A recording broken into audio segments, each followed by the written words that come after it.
Hello and welcome to Daily Dose Radio, a 5-minute-a-day podcast studying the Psalms verse by verse, recorded here in the dining room of the Bible Bistro, located in Sharonville, Ohio. Hey there friends, welcome back to COVID-free Bible study this week on Daily Dose Radio. That's right, I have my mask over the microphone just to make sure that you're safe and we are 6 feet distant from one another. I don't think that's a problem. Today, or all this week rather, we're going to be studying Psalm 4. Psalm 4 is a wonderful psalm. It's 8 verses long, and it comes right here at the very beginning of the Psalter, and it's absolutely wonderful. We have some unique things in this particular psalm, especially in the introduction. In the introduction, we have of the choir master on Niganoth, a psalm of David.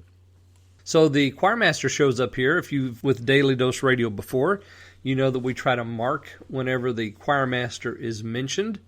And here we have him the very first time in the Psalter. This is for the choir master, or of the choir master, on Niganoth. And that is an interesting word. Nobody's really sure, of course, of what a Niganoth is. Some believe it's a stringed instrument. That's very probable. And so because it's unknown, we just transliterate the name. So you have a nice Hebrew word, Niganoth, which may mean a stringed instrument. And so that's the way it's transliterated for us, because we don't have a direct translation for this particular word. This is another Psalm of David. So now we have our second Psalm of David. Several unique items here. The choir masters first, and the Niganoth. You're going to find a lot of instruments and tune names in the introduction to all of these psalms.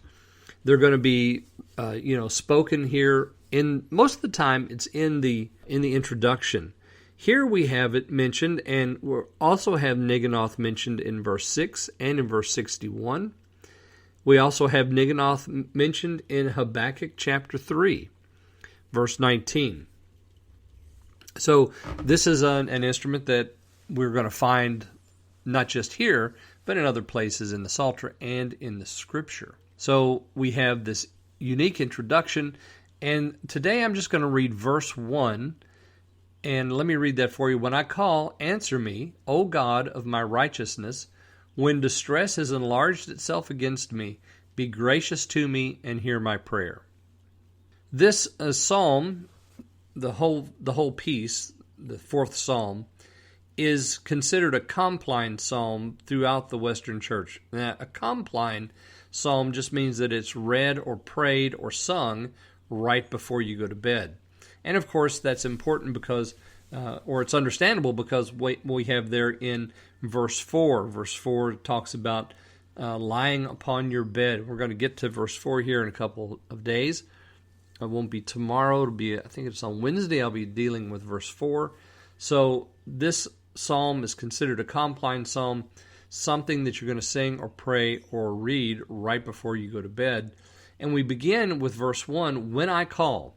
So immediately we are introduced to a prayer or the thought of a prayer. Actually, this is a request by the psalmist.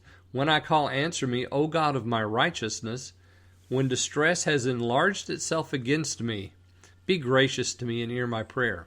A lot of commentators believe that this was written when David was running from Saul, and he hid himself in the rock of Menon in the wilderness, and so David is writing this out and asking God to answer, but he's really not quite sure that he's going to, right? This is a prayer for God to do something, and there's no guarantee here, at least in the voice of the psalmist.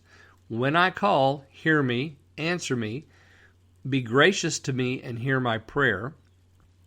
Why is he making this request? Because distress has enlarged itself. Now tomorrow we're going to find out about that distress because he mentions the sons of men who are turning his glory into shame. So we'll talk about that tomorrow. I hope that you'll join me then as we continue with this beautiful psalm on Daily Dose Radio. Thanks for listening to Daily Dose Radio.